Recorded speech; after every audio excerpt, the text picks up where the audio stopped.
On February 13th, 2017, two best friends, Abby Williams and Libby German, were dropped off near the Delphi Historic Trails by Libby's older sister, Kelsey.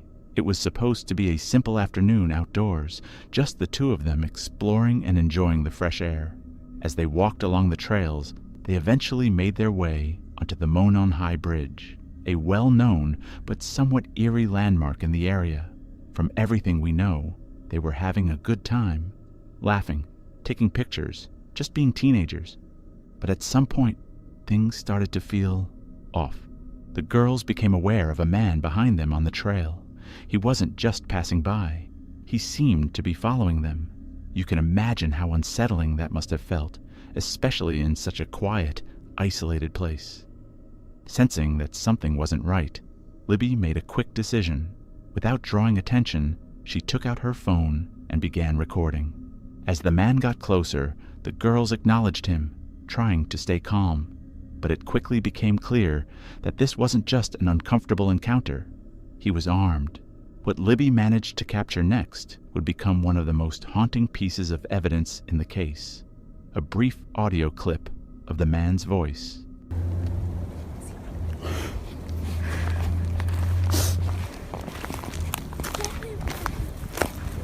See, this is the path that we go down.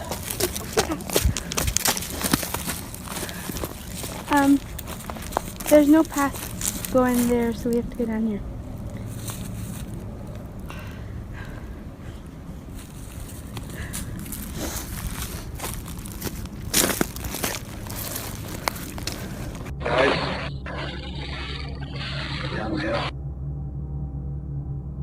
Hours passed, and by 3:15 p.m., Libby's father arrived at the agreed pickup spot, but Abby and Libby weren't there. At first, it probably felt like a simple delay. Maybe they lost track of time.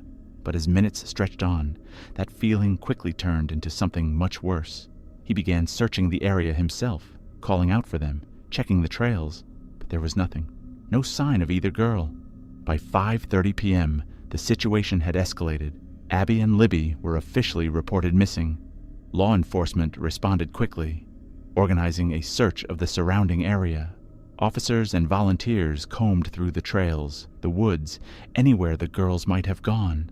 But as the daylight faded, there were still no answers. Then came the next day. On February 14th, 2017, the search ended in the worst possible way. Abby and Libby were found on the north bank of Deer Creek. They had been killed. The scene itself raised a lot of questions. Some of their clothing had been discovered in the water nearby. Their bodies had been partially covered with sticks, and between them, investigators found something unusual: a single unspent bullet. Authorities later determined that the girls had been killed with a sharp object, but there was one critical piece of evidence that would define this case. Before everything happened, Libby had managed to capture video and audio on her phone. That footage, showing a man walking toward them on the bridge, along with the chilling phrase, "Guys are down the hill," was released to the public. Investigators believed this man was responsible, that he had confronted the girls and forced them off the trail. Police shared a composite sketch, hoping someone would recognize him. Tips poured in. People across the country followed the case closely. And yet, nothing. As the years went by, the case slowly went cold. Then, in 2019, Doug Carter stood in front of the public and delivered a message that stuck with a lot of people. He said the killer was likely local, someone hiding in plain sight, maybe even someone who had already spoken to investigators. It was chilling, but still, no arrest came. Time kept passing, until investigators uncovered something that changed everything.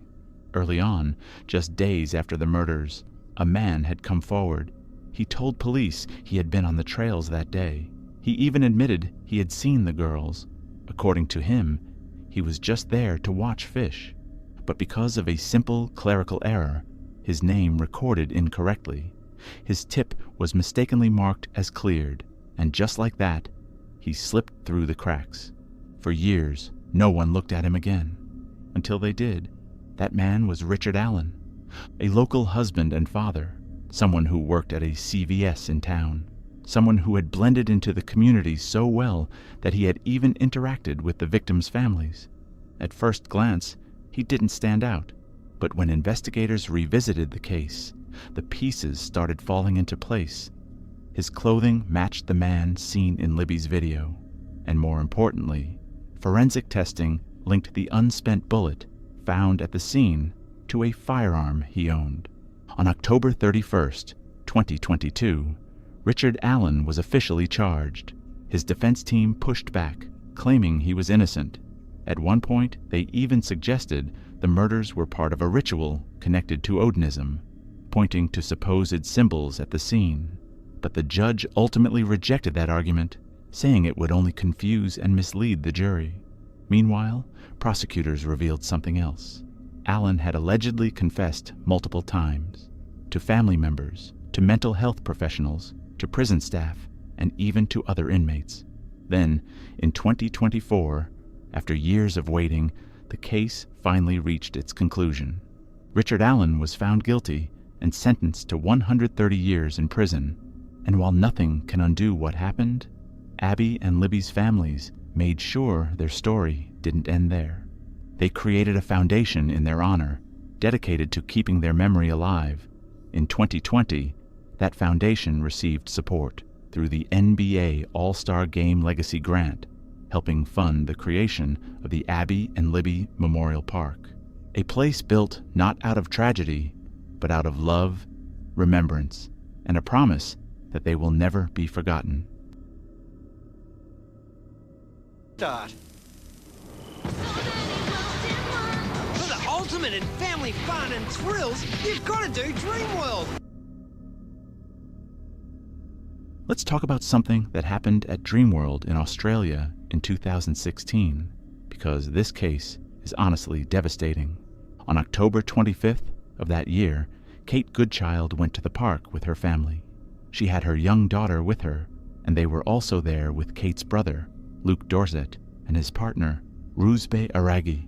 It was supposed to be a fun day out, just family time at one of the country's best-known theme parks. While they were walking around the park, they decided to go on Thunder River Rapids. At the time, it was one of the biggest rides there, and a favorite for a lot of visitors. It was a circular raft ride where people sat together and floated through rushing water before being carried back to the unloading area. When they got on, 2 more people joined them to fill the raft, Cindy Lowe and her son. Everything seemed normal at first. The raft moved through the course like it was meant to, and for those few minutes, it was just another ride at an amusement park. Nothing about it would have made them think they were in danger. The problem started near the end. As their raft approached the area where riders got off, there was another raft in front of them that had stopped moving. It was stuck. The reason was a mechanical issue. One of the pumps that helped keep the water moving had stopped working. That caused the water level to drop and left the first raft stranded. That alone should have been enough to shut everything down. But the ride kept going. Instead of being stopped, Kate's raft continued forward until it reached the one that was stuck ahead of it. When the two collided, the force pushed the rafts upward. The raft in front dropped back down, but the movement caused the second raft to tip sharply upward. In seconds, the situation turned deadly. The 4 adults were thrown from the raft. 2 became trapped in the mechanism near the conveyor system, while the other 2 fell into the space below. None of them survived. The children made it out alive, but they were forced to witness an unimaginable scene involving the people they had come to the park with. Afterward, crews had to drain the ride in order to recover the victims. It was such a long and difficult process that it continued into the next day. Reports later said the aftermath was so traumatic that some witnesses and emergency workers needed counseling. When investigators began digging into what had happened, the safety failures they found were shocking. The ride had reportedly been running for decades without a proper hazard study. Staff training was also seriously lacking. Some workers did not know the correct emergency procedures, and the emergency stop button was not even clearly marked. On top of that, the ride had already experienced pump problems earlier that same day. So this was not some completely random, unavoidable freak accident. There were warning signs.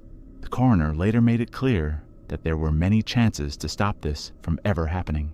Even basic protections, like a system that could detect unsafe water levels, might have prevented the deaths. Instead, the problems were allowed to build until they ended in disaster.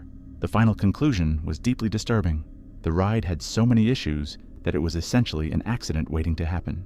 The fallout was massive. Dreamworld's parent company was fined millions, the company's leadership changed, and the park suffered major financial damage afterward. Public trust dropped hard, lawsuits followed, and the Thunder River Rapids ride was eventually demolished. What makes this case especially haunting is how ordinary it all looked right before the tragedy. There are videos online showing people riding it shortly beforehand, smiling and having fun, with no sign that anything so terrible was about to happen. Kate Goodchild, Luke Dorset, Roosbay Aragi, and Cindy Lowe should have gone home that day. Instead, their lives were taken because serious safety problems were ignored. And for the children involved, that day didn't just end in loss, it changed their lives forever. A memorial now stands at the park for the victims, but it doesn't change the fact that this should never have happened in the first place. This is one of those cases where everything seems normal, right up until it isn't. In early 2007, a young woman from England named Lindsay Hawker was living in Japan.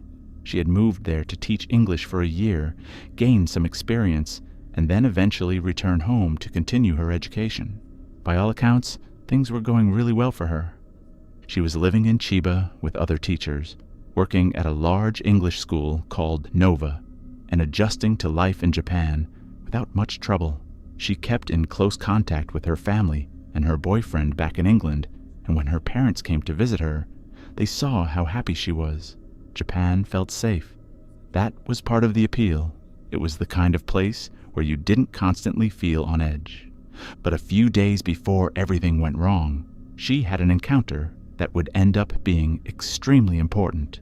Late one night, after finishing work, she was back near her apartment, unlocking her bike, when a man suddenly approached her. He claimed she was his English teacher. She didn't recognize him. She tried to leave, but he followed her, literally running alongside her as she rode her bike home, asking her questions over and over again. Eventually, she stopped outside her apartment. At that point, the man was exhausted. He had been chasing her for blocks. Then he asked for something simple, a glass of water. Even though something didn't feel right, she let him inside. Inside her apartment, he started asking about English lessons. She told him he would need to go through her workplace, but he kept pushing for private lessons instead. She said no. He didn't take no for an answer. Eventually, she agreed to meet him one time, just to get out of the situation. A short lesson in a public cafe. Before leaving, he drew a detailed sketch of her and wrote down his name and contact details. That man was Tatsuya Ichihashi. Over the next few days, they exchanged emails. Nothing about his messages seemed alarming. He came across as polite and normal, so they arranged to meet on the morning of March 25th. That day, Lindsay left her apartment around 8:30 a.m. She had a lesson scheduled before work, which started at 10:50. She told her roommates she'd be back soon. She was wearing a white coat, and in her bag was a birthday gift for her boyfriend. Lavender sachets her father had sent from England. That was the last time anyone close to her saw her. Security footage later showed her at a cafe with Ichihashi just before 9 a.m. In the footage, she seems cautious, keeping a bit of space between them. They sat down, had the lesson, and nothing immediately looked wrong. After about an hour, the lesson ended. That's when he told her he didn't have the money. He said he left it at his apartment nearby and asked her to come with him so he could pay her. And she agreed. They took a taxi together. When they got there, she told the driver to wait, clearly expecting to be right back out. But she never came back. After about 7 minutes, the driver eventually left. Inside that apartment, Ichihashi attacked her. She fought back, but he overpowered her. He restrained her and ultimately took her life. Afterward, he didn't report anything. Instead, he tried to hide it. He moved her body to a bathtub on his balcony and covered it using materials he bought from a hardware store over multiple trips. From the outside, it didn't look suspicious. Just another cluttered balcony. Meanwhile, Lindsay didn't show up to work. At first, it was just unusual. Then she missed another shift. Now people were concerned. Her co-workers tried to contact her, but there was no response.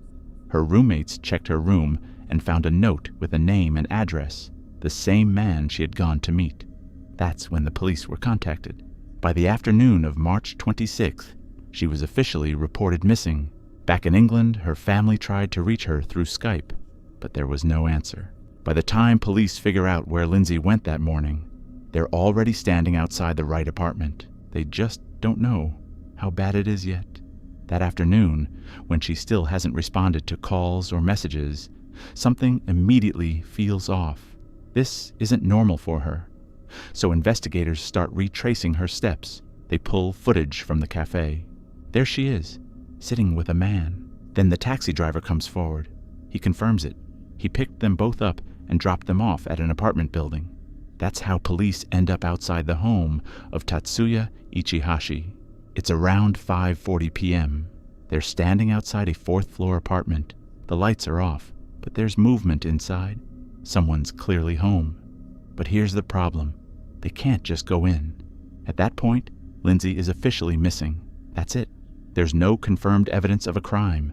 No proof she's been harmed. So legally, they have to wait. And that decision changes everything. By 7 p.m., they call for backup. More officers arrive. Now there are 9 of them outside the apartment. They wait and wait. Hours go by. Then finally, at 9:45 p.m., the door opens. Ichihashi steps out. He's carrying a backpack. He's barefoot. The officers approach calmly. They tell him they need to ask a few questions about a missing woman. Maybe take a look inside his apartment. He doesn't argue. He doesn't panic. He just turns and runs. It happens instantly. He bolts down the stairs, moving fast, even without shoes. One officer manages to grab his backpack, but Ichihashi slips out of it like it's nothing and keeps going. And this is where everything falls apart. No radios, no communication. The officers upstairs can't warn the ones below. There's no one blocking exits, no perimeter. By the time anyone realizes what's happening, he's already gone. He hits the street and disappears into a maze of narrow residential roads. At some point, he even grabs a pair of shoes, likely taken from outside someone's home. Then, unbelievably, he circles back near the same officers who had just been chasing him. But now, with shoes on, they don't recognize him. Within minutes, he's gone. Completely. While all of that is happening, police finally enter the apartment. They search the rooms. Then they step out onto the balcony. There's a blue tarp. Under it, a bathtub. And inside that bathtub, buried under sand and soil, is Lindsay. She's been bound, gagged. One of her hands is visible, sticking out from the material. At that moment, everything changes. The next day, March 27th, 2007, her parents received the worst call imaginable. Their daughter has been murdered in another country, thousands of miles away. They fly to Japan immediately. But the man responsible is already gone. And he stays gone for weeks, then months, then years. His face is everywhere across Japan. Police release his image, and wanted posters are put up nationwide. His photo is broadcast on the news. At first, there's a reward of 1 million yen. Then, in 2009, it's raised to 10 million, over $100,000. Tips start flooding in. People think they've seen him everywhere, on bridges, in rural towns, at construction sites, even outside the country. Some leads are close, most aren't. And still, nothing. For about 2.5 years, he vanishes. He moves constantly. Tokyo, Osaka, Nagoya, Fukuoka, Okinawa, never staying in one place for long. He works cash jobs, sleeps in internet cafes, travels by ferry. No bank accounts, no phone, no trace. And during all of this, he becomes obsessed with one thing, changing his face. At first, he tries to do it himself. He uses a needle and thread to try to reshape his nose. He attempts to cut part of his lip with scissors to make it thinner, but the pain is too much, so he stops. Days later, he finishes it in a public bathroom. He hides the damage with surgical masks, something that doesn't stand out much in Japan. But eventually, that's not enough. He turns to real surgeons. He removes moles, changes his eyelids, alters the shape of his nose, fixes the damage he caused himself. Some doctors don't realize who he is. Others do, and report it. In October 2009, he tries to get another procedure done in Fukuoka. He's turned away. Days later, he goes to a clinic in Nagoya. This time, someone recognizes him. Police are alerted.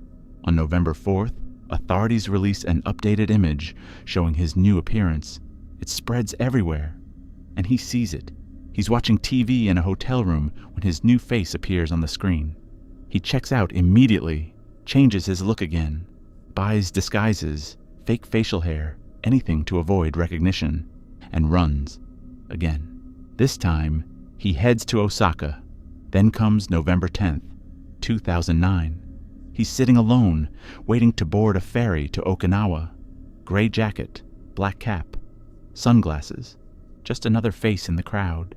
But someone notices. A passenger looks at him and thinks, that's him. At 6:44 p.m., they call the police. Officers arrive and approach carefully. He tries to blend in, avoid attention. They stop him, ask his name.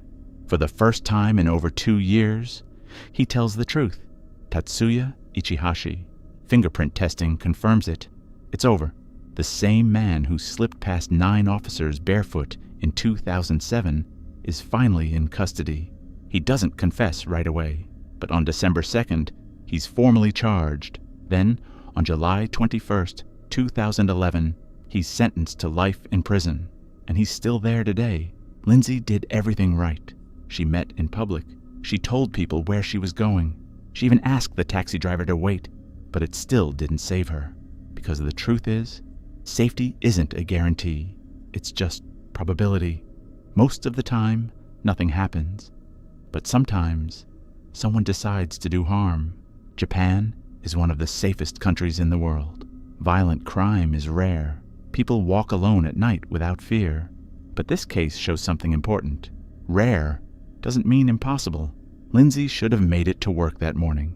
She should have finished her year abroad. She should have gone home. Instead, her life was taken at just 22 years old. WXLT TV, Channel 40, Sarasota, Bradenton. The woman, Christine Chubbuck, was taken to the hospital in critical condition. Then in the next county down there is St. Joe's Hospital. Sarasota Memorial Hospital, through the Public Hospital Board, has a site in War Mineral Springs. Aren't these enough? Is it really necessary to have another hospital? In 1972, Christine Chubbuck thought she had finally found her place. She had just been hired by WXLT Channel 40 in Sarasota, Florida, a small station, but a real opportunity. At first, she worked as a reporter, but not long after, she was moved to host a local morning segment called Suncoast Digest, a show focused on community stories. On the surface, things seemed to be going well, but behind the scenes, Christine was struggling. She developed feelings for one of her co-workers, George Ryan, and in her own quiet way, she tried to get closer to him, baking cakes, making small efforts to spend time together. It didn't work. When she realized he was already in a relationship with someone else at the station, it hit her deeply. Christine had always found relationships difficult. According to her family, she went on dates over the years, but forming a real connection never seemed to come easily. And then, things got even harder. In 1973, she underwent surgery that resulted in the removal of one of her ovaries. Afterward, doctors warned her that if she wanted children, she didn't have much time left. That pressure stayed with her. Then, as 1974 approached, something else began to change: her work. Christine believed journalism should matter. She wanted to cover stories that actually helped people, that highlighted real issues in the community. But the station had other priorities. Management started pushing for more sensational content. Stories built around fear, shock, and attention. The kind of stories that brought in viewers and money. And slowly, that became her job. The more it shifted, the more uncomfortable she became. She pushed back when she could, but nothing changed. Over time, it all started to wear on her. Her career no longer felt meaningful. Her personal life wasn't improving, and the world around her felt increasingly disconnected from what she believed in. She wasn't just unhappy. She felt stuck. Good evening, I'm Steve Newman, and this is Channel 40 Weather Watch. It's going to be even cooler tonight than tomorrow night than tonight. The reason for this, with the passage of the cold front today, when we picked up some showers, skies have cleared very nicely. And The morning of July 15th, 1974, started like any other for Christine Chubbuck. She arrived at the station, ready to go on air with Suncoast Digest. To everyone around her, it seemed routine, just another broadcast day. But once the show began, something felt different. Instead of opening the program in her usual way, Christine told viewers she needed to begin with a brief news update. That alone was out of the ordinary for the show. She moved over to the news desk and began reading. For the next several minutes, everything sounded normal. She covered a few national headlines, then transitioned into a report about a local shooting from the day before. Her voice was calm, controlled. Nothing seemed off. Then, suddenly, the broadcast stalled. A film clip was supposed to play, but the tape jammed. For a moment, there was only silence. Christine quickly apologized for the technical issue, but instead of continuing on like nothing happened, she stopped, reached down beside her, and pulled out a piece of paper she had written herself. Then, looking directly into the camera, she begins to read the following. Adding substantially to those statistics. This weekend, being typical of the recent rash of violence, saw one man stabbed, another assaulted, and a third shot and wounded. Sarasota police report the finding of an 18-year-old, a man by the name of David Wynn, in the parking lot of a Friendly Tavern on 27th Street. Wynn had an apparent stab wound in the chest, which, according to witnesses, was inflicted by James Whitworth during a fight. Police charged Whitworth with aggravated assault. Wynn is in satisfactory condition at Sarasota Memorial Hospital. The second attempted armed robbery in a week has involved law enforcement officers from both Sarasota and Manatee counties. Last week, teenage gunmen held up the highway bar and, after a shootout and high-speed automobile chase, held a family hostage and finally were nabbed by Sarasota Sheriff's deputies. Early Sunday morning, the Beef and Bottle restaurant north of Sarasota Bradenton Airport on US 41 was the site of an attempted armed robbery and shooting. TV40 newsman Bob Peterson was on the scene shortly after it began, and he filed this report. Sorry, for those of you who saw Late Night Weekend News Watch last night, we did have a film report and a commentary by Bob Peterson. Unfortunately, we had technical difficulties and cannot bring it to you now. However, News Watch tonight at 5:30, and we'll have that story for you then. As of this morning, Grace Foster, who was shot in that incident, is in satisfactory condition at Sarasota Memorial Hospital. In keeping with the WXLT practice of presenting the most immediate and complete reports of local blood and guts news, TV40 presents what is believed to be a television first. In living color, exclusive coverage of an attempted suicide. And then, in an instant, everything changed. On live television, Christine Chubbuck took her own life. The moment it happened, the control room reacted as fast as they could. The broadcast was abruptly cut, fading to black before switching over to a movie. Behind the scenes, there was panic. No one had been prepared for something like this. Meanwhile, viewers at home were left stunned.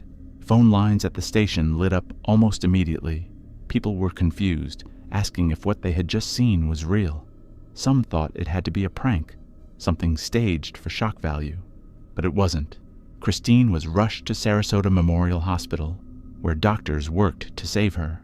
Back at the station, news director Mike Simmons made a disturbing discovery. 2 pages of notes she had left behind.